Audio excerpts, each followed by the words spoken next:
Hello বন্ধুরা, আজকে আমরা রান্না করে দেখাবো রসুন পাতার বাটা।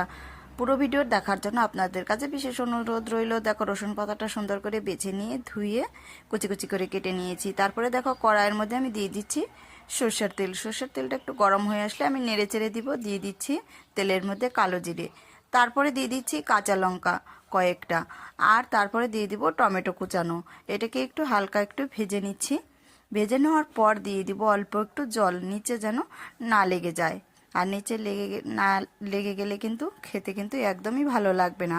দিয়ে দিচ্ছি এইখানে কুচানো রসুন পাতাগুলো, স্বাদ মতো লবণ আর হলুদের গুঁড়ো দিয়ে একটু ভেজে ভেজেই কিন্তু এটাকে নামিয়ে ফেলতে হবে। আর আমার ভিডিওগুলো যদি ভালো লাগে অবশ্যই সাবস্ক্রাইব, লাইক, কমেন্ট করে পাশে থাকবেন। আর ফেসবুক থেকে দেখে থাকলে অবশ্যই ফলো দিয়ে পাশে থাকবেন। এখন হচ্ছে পাটায় বেটে নেওয়ার পালা। আর এই রকম পাটার বাটার রেসিপি কার কার খেতে ভালো লাগে অবশ্যই একটু কমেন্টে বলে যাবেন। দেখো, আমি পাটায় বেটে নিচ্ছি। আর এটা গরম ভাতের সাথে খেতে কিন্তু অসাধারণ লাগবে। তাহলে বাড়িতে একবার হলেও ট্রাই করে দেখবেন, অসাধারণ লাগে খেতে।